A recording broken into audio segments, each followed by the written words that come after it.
What's up, everybody? Welcome to Show Me the Meaning Quarantine Edition. My name is Jared, and I'm joined here by the Wisecrack crew. We got Ryan. What up, film fans? Be safe. We got Alec. Hey. And today we're talking about the movie Watchmen, the 2009 movie directed by Zack Snyder, starring Jackie Earle Haley, Patrick Wilson, Malin Ackerman, Billy Crudup, and Jeffrey Dean Morgan, based on the graphic novel by Alan Moore and Dave Gibbons, adapted by the screen by David Solid Snake Hayter and Alex Say. As always, we're going to go around and get some first impressions. What do people think the first time they saw this movie? What do they think revisiting it for this podcast?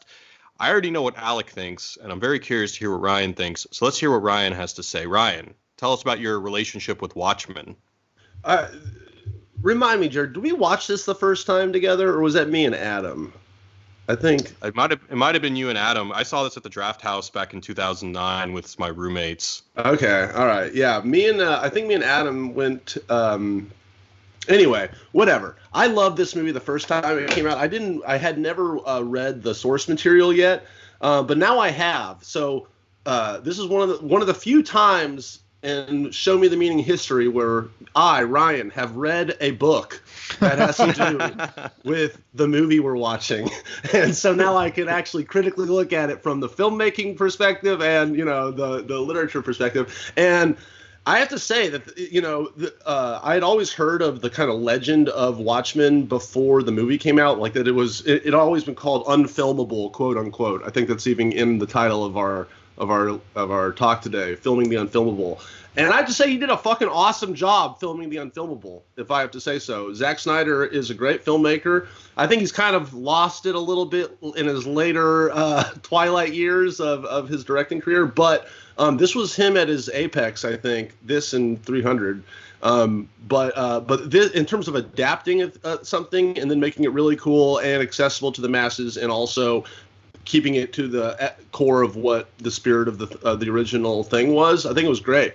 So I don't know, 9 out of 10, and I'm just also a sucker for slow motion montages while pop songs play. So if you are into that, Zack Snyder is your man.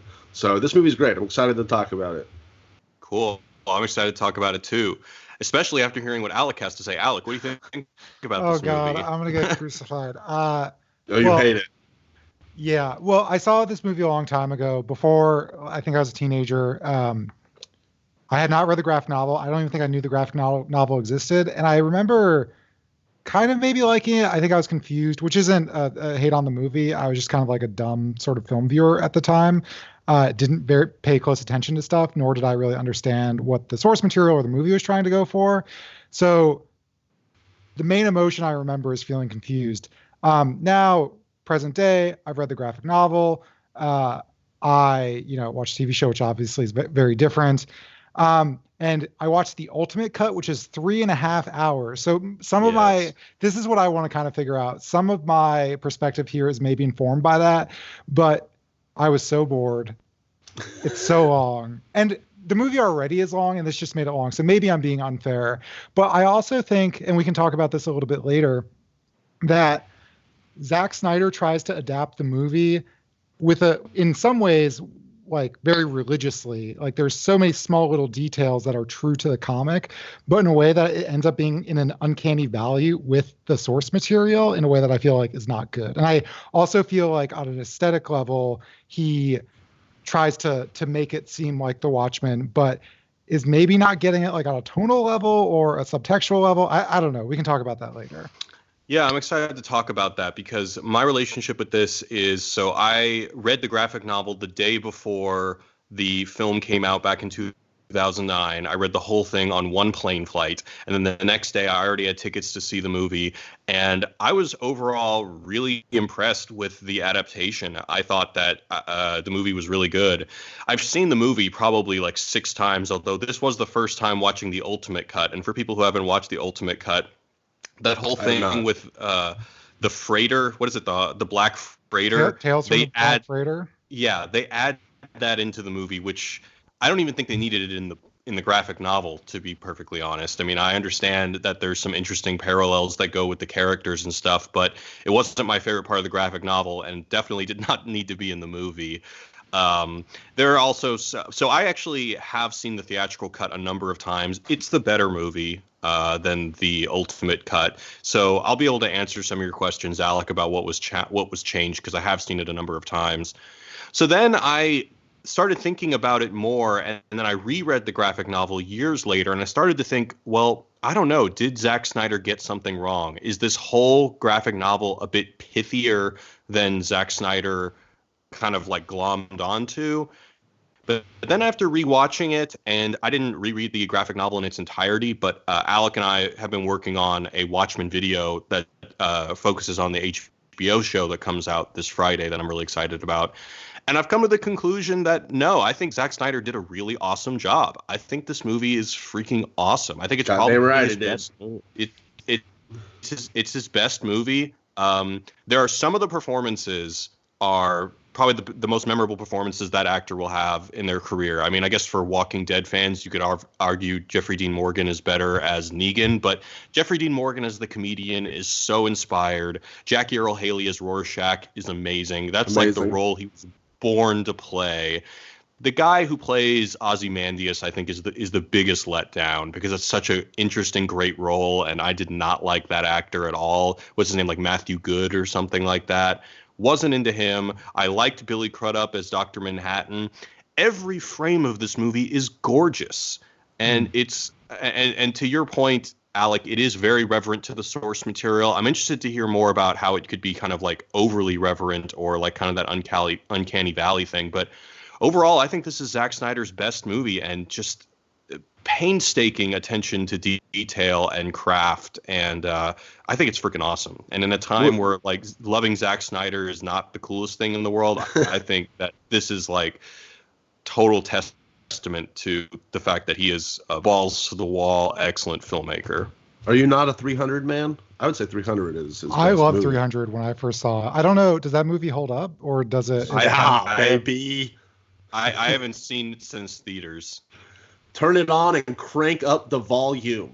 It's great. Yeah. Still, I just remember it being just a syringe of pure adrenaline to the jugular. Yes, that is what it is. Cinematic cocaine. Okay. All right, well, let's go into a recap.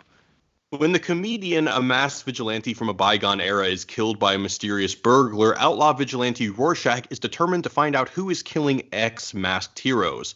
So he warns his prior colleagues, his ex-partner Dan, a.k.a. Night Owl, the smartest man in the world, Adrian Veidt, a.k.a. Ozymandias, the Superman himself, John, a.k.a. Dr. Manhattan, who can bend matter to his will, and his girlfriend Lori, a.k.a. Silk Spectre. Meanwhile, the U.S. and the USSR are on the brink of annihilating each other with nuclear warheads. The only thing deterring this is the existence of Dr. Manhattan. But when Lori breaks up with him and a man accuses him of spreading cancer to his loved ones on national television, Dr. Manhattan grows tired of humanity and teleports to Mars, leaving the U.S. vulnerable to a Russian attack. Someone makes an attempt on Veidt's life, and while investigating, Rorschach is set up and thrown in prison, leaving Night Owl and Silk Spectre to break him out. Lori is teleported to Mars to join Dr. Manhattan, where she tries to convince him to come back to Earth to save it from nuclear war. Night Owl and Rorschach's investigation lead them to Veidt's office, where they learn that he was behind the people in John's life getting cancer. So they follow him to his lab in Antarctica, where they learn a horrific truth. Adrian has used Dr. Manhattan's energy signature to set off devastating explosions in several major cities, killing millions. Dr. Manhattan shows up to confront Adrian, but he is now powerless to stop Veidt Utopia from coming to life, as now all the countries of the world are now banding together in their fight against Dr. Manhattan. Unwilling to compromise his moral position, Rorschach leaves to tell the whole world of Adrian's plot, but Dr. Manhattan kills him before he can cause any further harm. Dr. Manhattan leaves Earth, and Rorschach's journal, detailing his suspicion of Veidt, lands on the table of the New Frontiersman, a right-wing newspaper. End of movie. All right, guys, before we go any further, I want to give a shout out to our sponsors over at Skillshare. So one of the values that we hold really dear here at Wisecrack is being a lifelong learner, and Skillshare shares that mission statement, so we're really happy to have them sponsoring us. If you're looking to explore new skills or get inspired or deepen your existing passions, Skillshare is an online learning community where you can explore and discover thousands of classes on a wide variety of topics like graphic design, productivity, creative writing, film and video, freelancing, and more. So with everyone locked inside under quarantine, now is a great time to learn some new skills. If you're looking for a class to take, I recommend checking out iPhone Filmmaking, creative cinematic video on your phone. So if you've listened to our last couple podcasts, I've been giving some love to the movie Tangerine, made back in 2015, because not only is it a great movie, but it was shot entirely on an iPhone. So basically, if you have an iPhone, you can make a movie. The teachers, True. Caleb and Niles, will teach you all the nuances to make your iPhone videos good enough for the silver screen. They'll detail the equipment, apps, and workflow that is helpful for beginners or experienced cinematographers curious about shooting on an iPhone. So by the time quarantine ends, you'll be ready to make that indie feature. And when you compare Skillshare to expensive in-person workshops or night classes, it is really affordable. An annual subscription is less than $10 a month, and right now they're offering Show Me the Meaning listeners 2 free months. All you got to do is go to Skillshare.com/wisecrack. Again, that's Skillshare.com/wisecrack for 2 free months of unlimited access to awesome classes. And now back to the show. All right. First thing I want to talk about, Alec, I really don't want to pick on you because I've kind of like gone back. I've been set up into a trap. No, really. I want to hear more about like kind of what feels a little bit off about the movie, because there are some things that actually have been pointed out in some really good video essays that I'll recommend at some point that are a little bit off from what the comic was going for. But I'm curious to hear a little bit more about this uncanny valley thing, or this tonal offness that you were speaking of. Yeah, and I think one thing to realize here, and I think we all probably agree with this, is Zack Snyder's really good at like creating specific moments, specific frames and stuff like that. And so he makes a lot of visual references to the graphic novel. For instance, there's a dream in the graphic novel where Night Owl 2 and Silk Spectre are kissing, and there's like a nuke going off in the background. He recreates that. It's like really cool and really beautiful. Obviously, the fight choreography is really cool. But what happens is, I feel like in the graphic novel, there's a sense, there's the theme of nostalgia. There's not only the nostalgia perfume, but it's all of these like old, bloated superheroes sort of trying to relive their glory days, and it's kind of goofy. Night Owl 2 is functionally a weird nerd, and he is in this movie as well. But what happens is, I think there's no better example of this, and maybe this is only in the Ultimate Cut, but Mason Hollis, the original Night Owl, in the graphic novel, he is confused with the other Night Owl. So some thugs come to his house and beat him up and murder him. And what happens is he tries to fight them off, but he's old and crippled. And so he's flashing back panel by panel, imagining himself as a young man fighting criminals while these thugs are murdering him, right? But what happens in the movie with Zack Snyder is the same thing is happening. It's still cutting back to his sort of delusions of, his former days, but he's also beating the shit out of these people. And sure, they obviously win, but the old man is way too badass. Whereas in the graphic novel, he's this object of pity. I think that is greatly reduced here. Another example is there's a sort of weird nerdy rescue scene in the graphic novel that also plays out where Night Owl 2, it seems like he's facing some impotence, like he can't get it up. It's unclear, but he's making out with Lori, and then they can't make it work. So he's standing naked in front of his costume. And then they try to go on a superhero mission to, again, relive the glory days. And they find a burning building and they save it apart. But in the graphic novel, it's like, well, if I move the steering column, we can fit them all in. And they serve coffee to them. And it's weird and nerdy and kind of great because the whole movie is making fun of the genre. But in the Zack Snyder version, he's using the Gatling gun on his ship to shoot down a water tower. And Lori literally does a superhero land like into the fire in the same kind of way that like Deadpool will make fun of years and years later. So I think Zack Snyder's biggest problem is kind of his strength is that like he's really good at making things look badass, like 300. Yeah. But by making them look badass, it misses the point of the original comic, which are these are a bunch of weird has-beens making and lots of commentary about how they dress up funny and are a bunch of weirdos.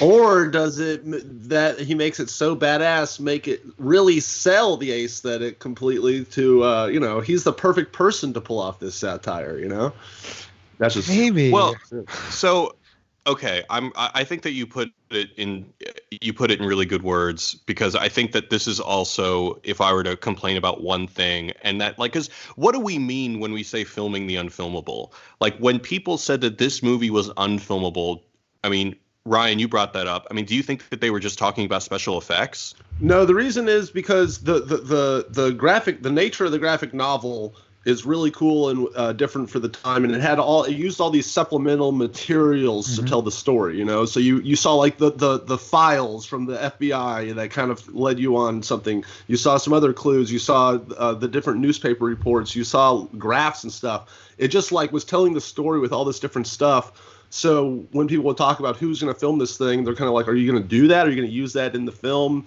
How are you going to kind of take all this information that Alan Moore presented to you in different ways and do it cinematically?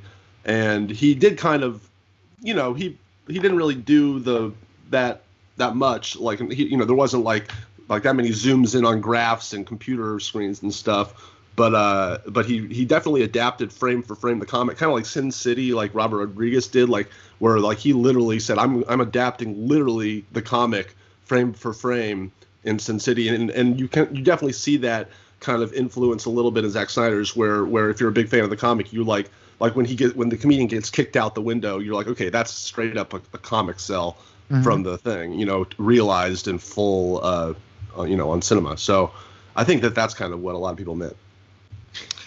Yeah, I'll agree to that. And I think they did a pretty good job. I mean, we see the book Under the Hood in the background so many times throughout the movie. I mean, we don't really actually get any chapters of it like we do the Black Freighter thing in the Ultimate Cut, which shouldn't have been there anyway. But I do think that, to Alex's point, the violence at times is too awesome. And no, because awesome. Well, because if you're trying to, as the graphic novel does, kind of deconstruct the superhero genre during the action scenes, it almost seems like the movie is inhabiting the superhero genre. And so there's an awkward tension where it kind of goes back and forth between deconstructing it and then just relishing in it.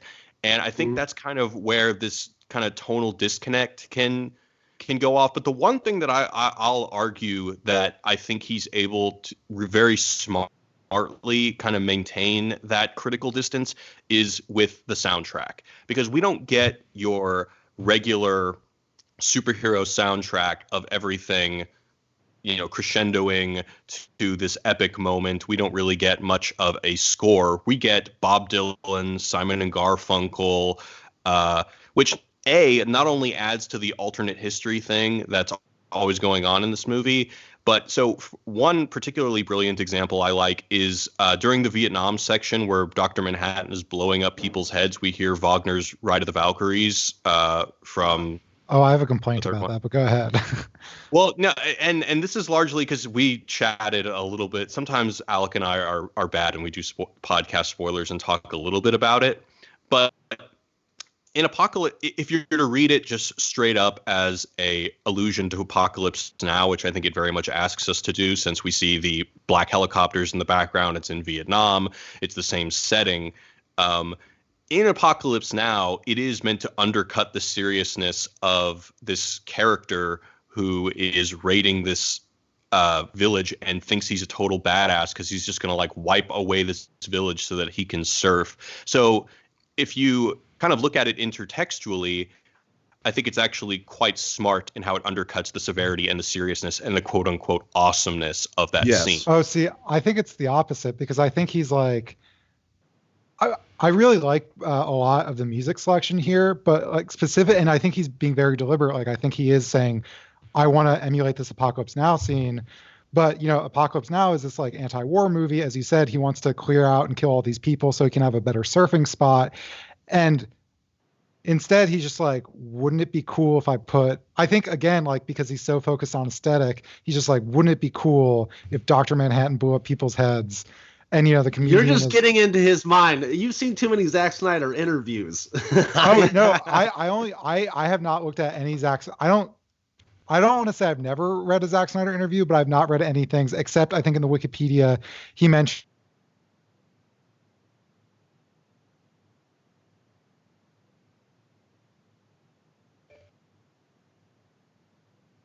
Uh-oh. Can no one hear me? I can hear you. Everyone cut out for a second, though. Okay. Alec, are you still there? I can hear Ryan. I heard you talk about Wikipedia and then it cut. I'm going to tell him to exit out and then come back, but you guys can continue. Okay. Okay. Well, I mean, I'll counter his argument while he's not here, which is not a fair thing to do. But I mean, I do think it is an intertextual thing where just as it's ridiculous and over the top and kind of questioning the glory of violence in this meaningless war, I think it accomplishes basically the same thing in this very short section, but still a really powerful part. Sorry, I'm back. I'm sorry, everyone. Sorry, I basically just said the same thing that I said about it working intertextually. But if you had not seen Apocalypse Now, I can maybe see it being just like, oh man, it's so awesome. So I don't know. I think it comes down to like tone, and it's like a weird amorphous thing to pin down. And obviously, Apocalypse Now has a tone, and I think everyone agrees that it works. And I don't know. He's just really good at making it look cool. Yeah.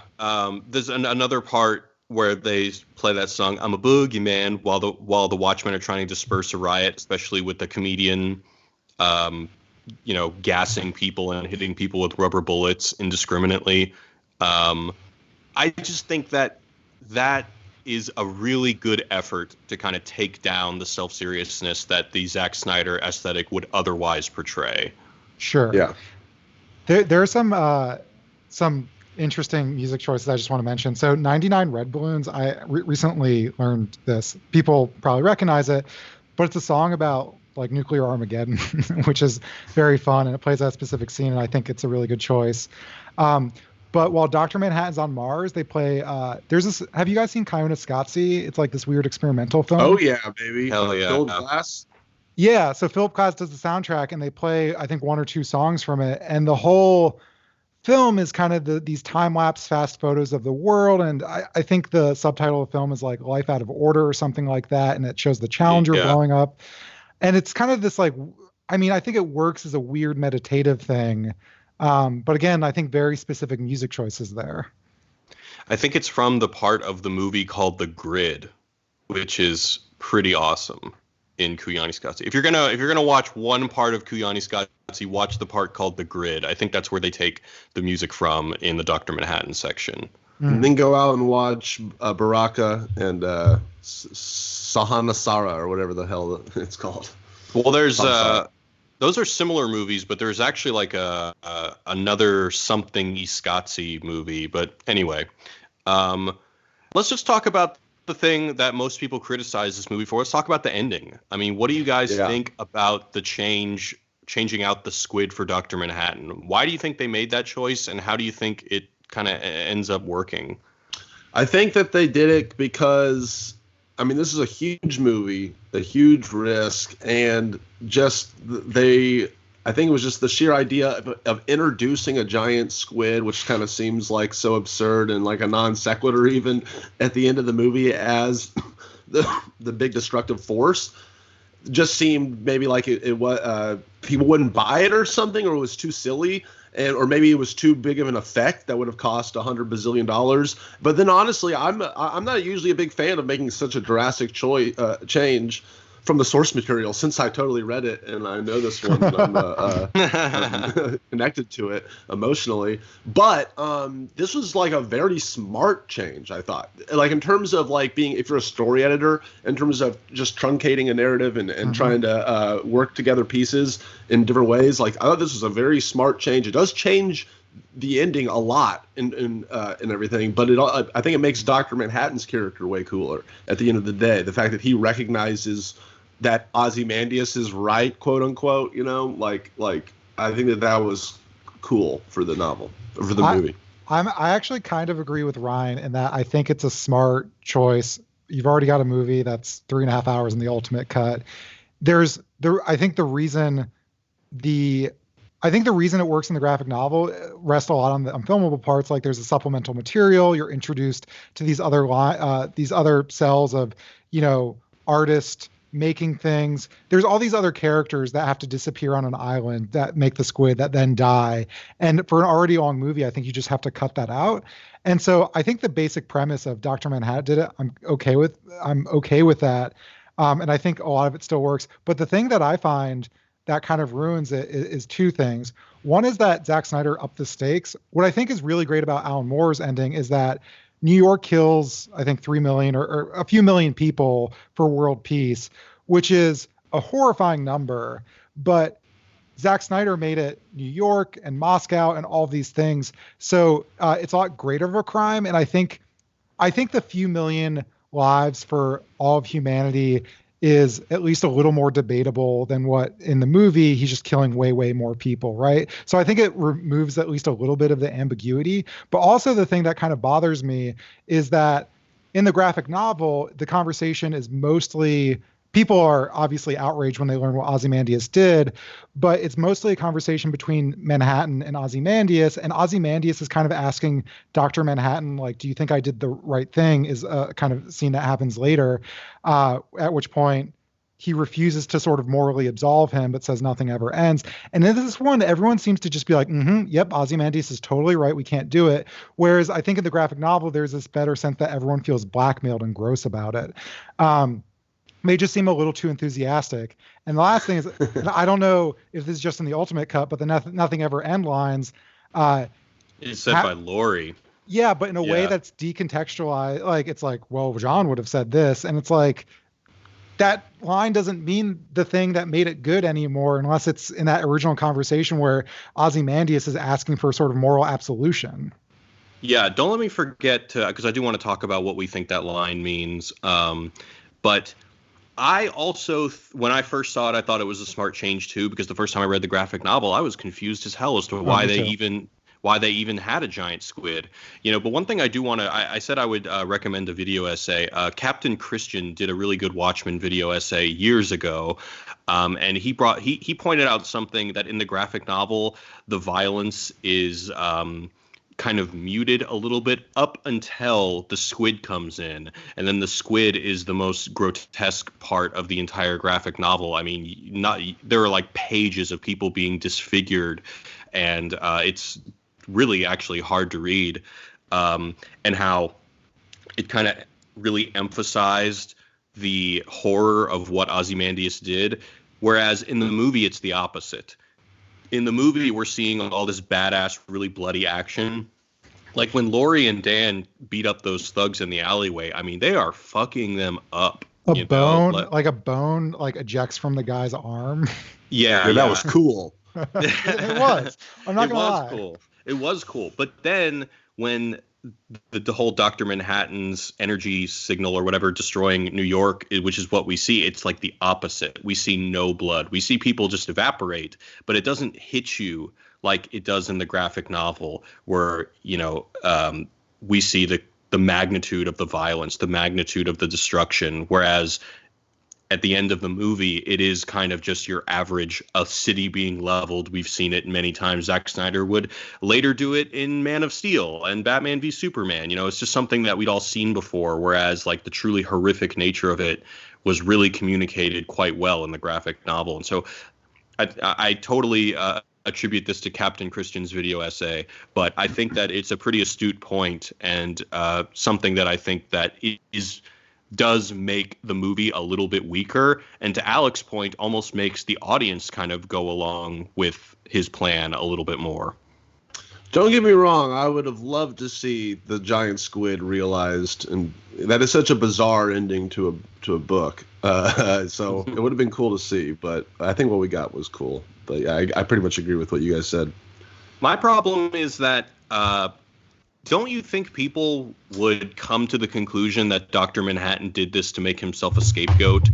Like, people would kind of theorize what Ozymandias did, but instead attribute it to Dr. Manhattan, whereas a giant octopus from another dimension is so wild and so out of nowhere that people wouldn't suspect anything except what it seems like.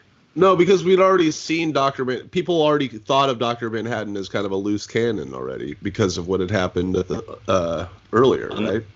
At the TV station. Yeah. I mean, yeah, that's fair. If I wanted to be like really nerdy critical about it, and I don't even support this view that we should try to find potholes, but there's nothing you can do about Dr. Manhattan. Like, if Dr. Manhattan wants to blow up the Soviet Union and America, there's nothing feasibly they can do. Whereas, this unknown squid thing, I guess maybe they can try to develop some countermeasures or something. Well, that's the whole thing. You make another Dr. Manhattan.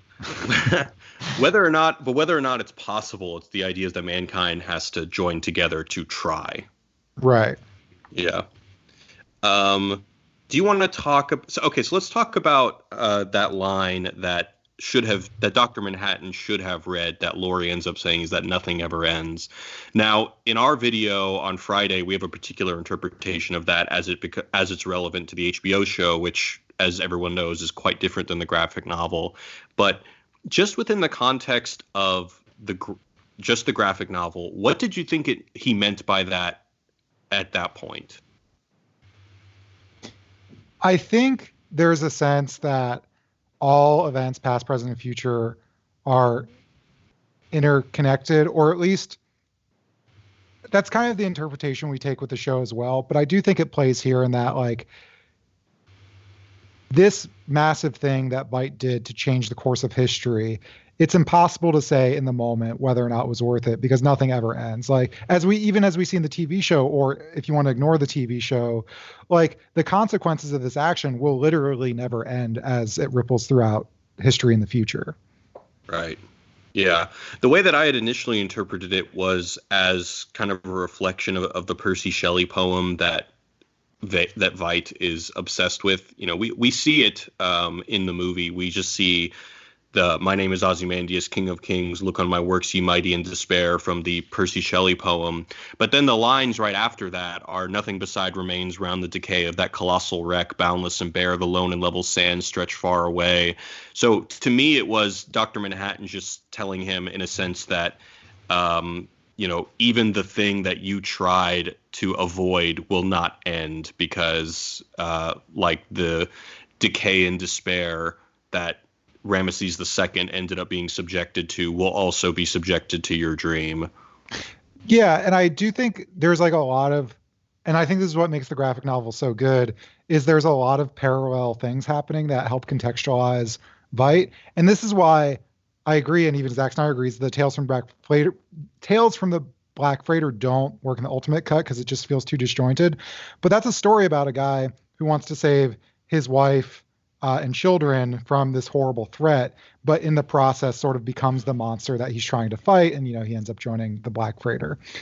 So I think that's one way to contextualize it. But another way with Nothing Ever Ends is just the story of Laurie, right? In that her history, her sort of founding moment goes back to the comedian sexually assaulting her mother, and Dr. Manhattan calls it a thermodynamic miracle that despite, all the thousands of generations, despite that horrible incident, like, there is in this moment this sort of beautiful thing in front of him that happens. So without sort of saying, it's okay, Adrian, you did the right thing, or similarly without saying, like, nobody's saying that the comedian sexually assaulting Silk Spectre was a good thing, but in the way that these things ripple throughout history, we can see like the sort of complicatedness of them. And I think it's kind of getting at that kind of idea.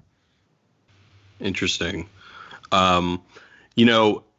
Even So you mentioned the Black Freighter real quick. Do you think that it's meant to specifically parallel Ozymandias's act or Rorschach? Because in a way, the fact that it could be either one, because it's like Rorschach, the castaway becomes grimmer and more dark as he does when he needs to survive. Like Rorschach, who, after he there's that whole story he tells about him investigating the disappearance of a little girl and then finding the guy who killed her and then saying that, Walter Kovacs died that day and Rorschach was born, and his disposition towards evil just gets, grimmer and deeper, and to the point where he says there's good and there is bad and the bad need to be put down. And then on the other hand, you could also look at like Ozymandias and just saying that he becomes this monster because of his deeds.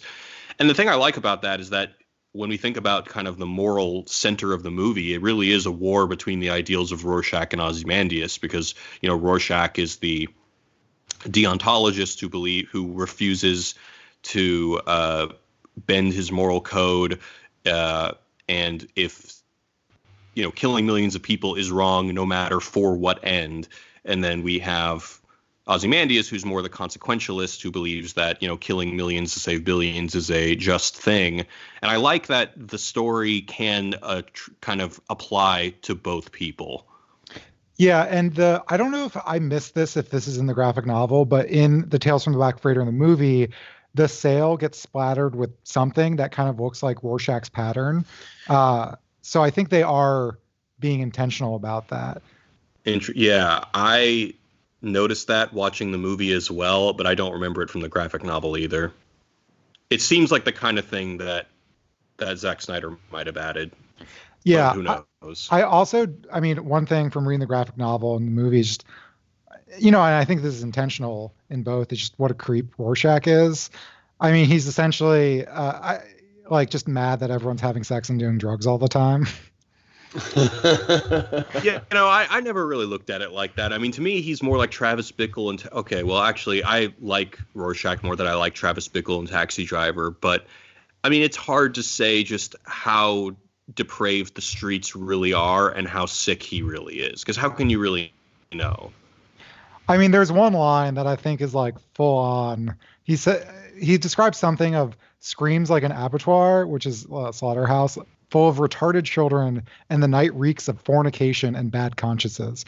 And like his mom was like a prostitute, and through that trauma, he's just like, all prostitutes are evil, which is weird. Or like, he's the type that's like premarital sex is bad, is all I'm saying.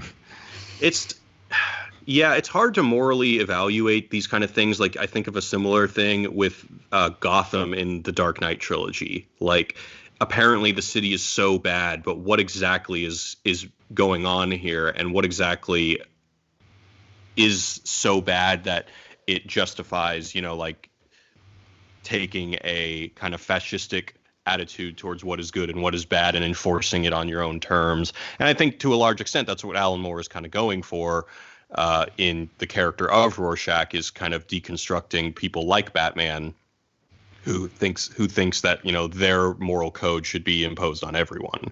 Right. Like me. Right. Anything else that you guys wanted to bring up?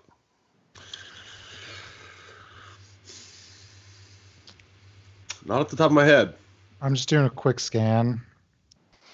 While you're scanning, I will just say that I appreciate that the movie jumps back and forth in time like the graphic novel. I mean, you can easily imagine a scenario where the writer gets pressured by the studio to linearly tell the story of Dr. Manhattan, because I think a lot of mainstream viewers, when they watch this movie and they see this giant dude with a big blue dong, they're like, what the fuck is going on? Whereas if they had told kind of the linear superhero narrative that we're all used to, of like, your Incredible Hulk-like scenario turning him into a badass, people would be a lot more comfortable. But I just can't respect them enough for doing it like they did the graphic novel. And, also because it works with the whole thing of we experience the story like Dr. Manhattan experiences time. And, you know, even so, Alec, you mentioned the part where Hollis Mason gets killed. That's probably one of the worst parts of the movie, and that is not in the theatrical cut.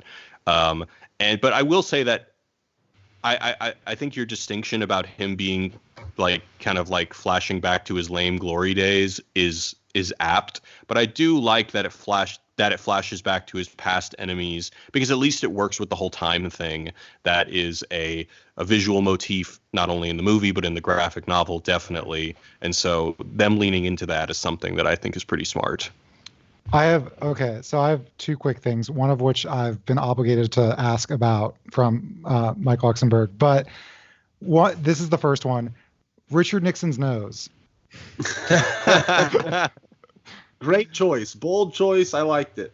Okay. I thought it was weird, but I'm not going to hate on it. There are some people that look really good, like that are,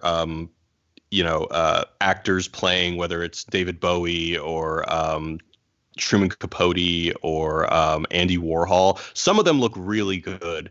The Nixon one doesn't look as good, but I don't know. I kind of always imagined that it was supposed to be like that. Like he was kind of this monster in his own right, that like his makeup was almost too extreme because they wanted to make him up like some sort of a bad movie villain or something. So they were going for like a Nicolas Cage and Never on a Tuesday. Yeah, exactly. Okay. Yeah. Sorry, go ahead, Ryan. I was just going to bring up how weird it is how this movie's so great, and then they give him the keys to the castle on Superman and Batman vs. Superman, and you know my feelings on that, Jared. How the fuck do you go from this masterpiece to that pile of hot trash? Well, I think it's actually a lot of what we're talking about, and we actually have a video coming up about this, but basically, I'll give you like a little sneak peek as to what we're going to be talking about, but with The Dark Knight Returns also being a piece of like deconstructive art, he doesn't quite get that it's not supposed to be awesome, and he just leans into how everything is supposed to be dark, gritty, and awesome, whereas a lot of these graphic novels where they were, yes, dark and gritty, but they were very critical of what they were portraying, and he doesn't really get that critical edge, especially when, you know, so much of it is lifted from the Frank Miller text, and I think even to some degree Watchmen. So, I mean, that's part of it. There's a lot going wrong with those movies, but does anyone know what he's up to? Is he just like kind of like taking care of his whole family situation, or is he working on something? He jumped onto something recently after his family situation. Hold on. Let me look it up. Hey, Jerry, you're not on the screen, by the way. I don't know if you know that. Oh, sorry. Yeah, I had to switch positions. Here we go. Is that better? He's making the Fountainhead. The Ayn Rand novel. Right, because he's a Randian. He's an objectivist. That. Yeah. And then Army of the Dead. I forgot about. I don't even know what that's all about. Apparently, it's a zombie movie. Isn't that? What's the Evil Dead 2 called? Oh, you're thinking of Army of Darkness. You're thinking of Army of Darkness. Oh, yeah. You're thinking of Army of Darkness. And no, that's one of my favorite movies ever. There's no way he's make that. The last thing is what Lux wanted me to bring up. Okay. So so there's the scene in the movie where Laurie goes on Archie, the ship, and presses the flamethrower button, and you're like, what a dumb asshole.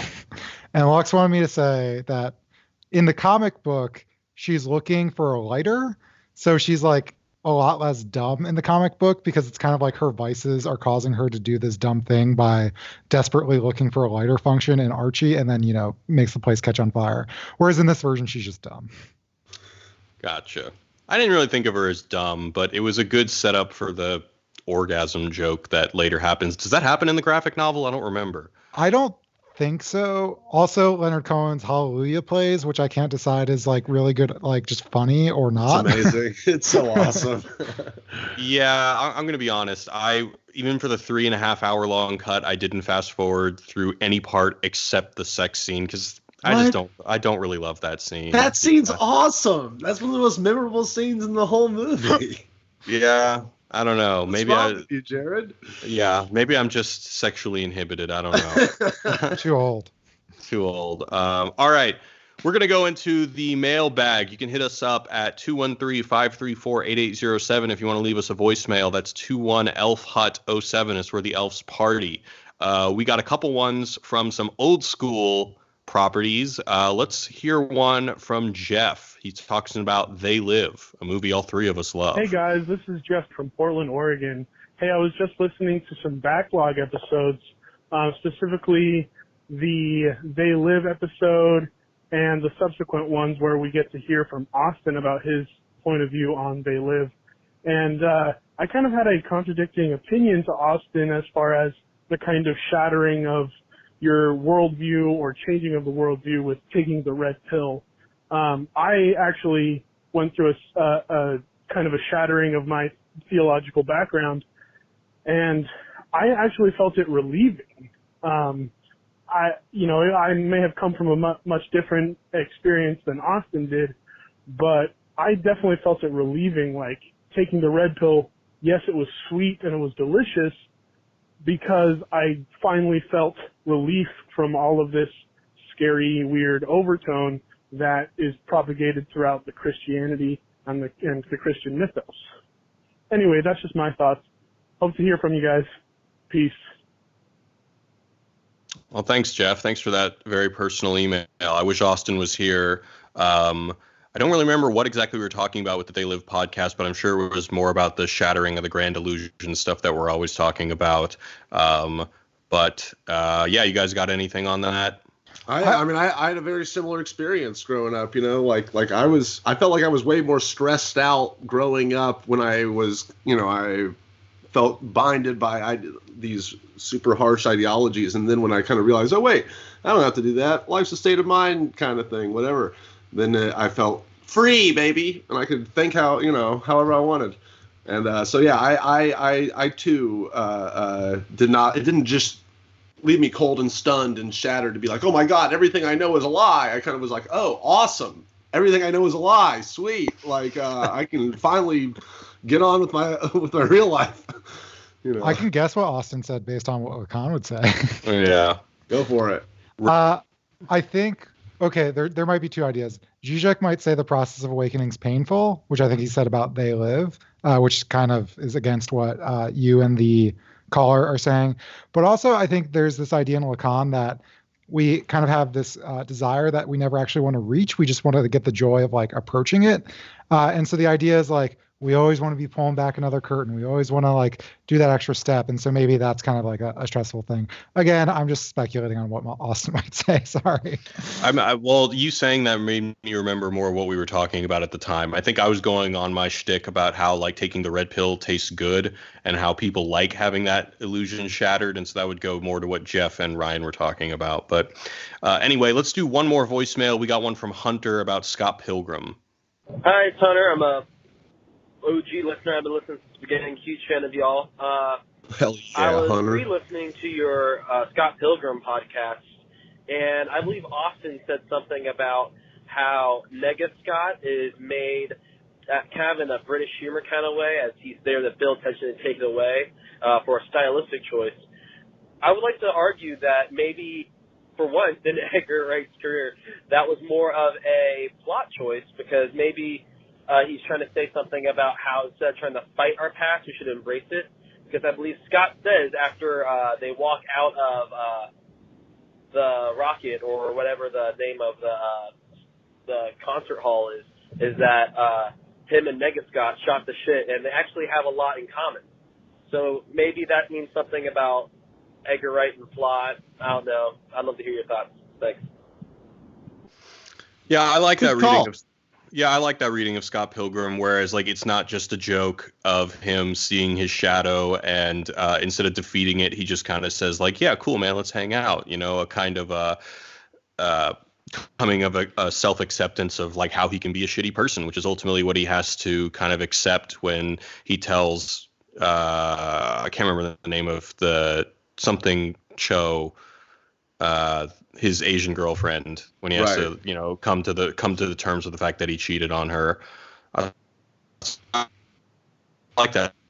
We're going to go into emails. You can hit us up at movies@wisecrack.co. We got one from Rob from Australia.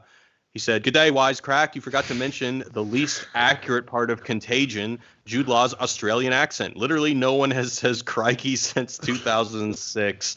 Rest in peace, Steve Irwin. Austin, I'm surprised you didn't point that out. We got a lot of people, speaking to Austin, and Austin's not here today. But thank you for that, Rob from Australia.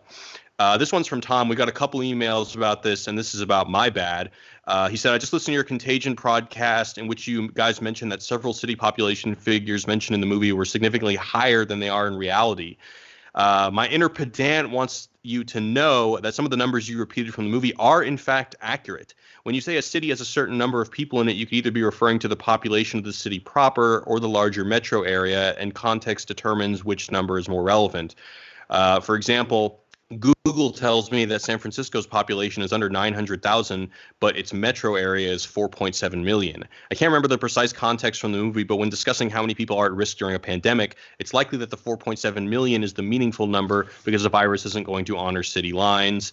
Thanks, and love the podcast, from Tom. So I had mentioned that I was surprised to see that some of the numbers seemed a bit exaggerated in the population numbers in Contagion. But I think I was probably just going by the Google numbers that Tom said. So thank you for correcting me. We got a couple other emails, people correcting me as well. So sorry about that. And then we're going to end off today with a pretty awesome email from Lady McBitch. She says, "Hello." She says, "Hello, friends. I was watching your live stream podcast on Contagion. I had two ideas pop in my head. First was that this might be a fun film to put on our family movie night because, every night is movie night since our entire country is in quarantine. Second, I thought it would be funny if I documented every single time you guys touched your face on camera." Oh, fuck. Boy, was I fucking wrong. My dad was already at the precipice of paranoia ever since our president elevated the general quarantine to an enhanced community quarantine. Watching this movie for what was supposed to be a fun family night was a mistake because it definitely pushed him over the edge. He is now a full-blown doomsday prepper conspiracy theorist. I've ultimately condemned myself and the rest of my family, no exit style, to suffer through his "how the government has been lying to us about the virus" TED Talk every time the nightly news comes on. Hell truly is other people. Secondly, I did document every single instance you guys touched your face, and here's a screen cap of the results. So this is in fact something that on the average for the 50-minute podcast that we did, I touched my face for an average of 43 seconds.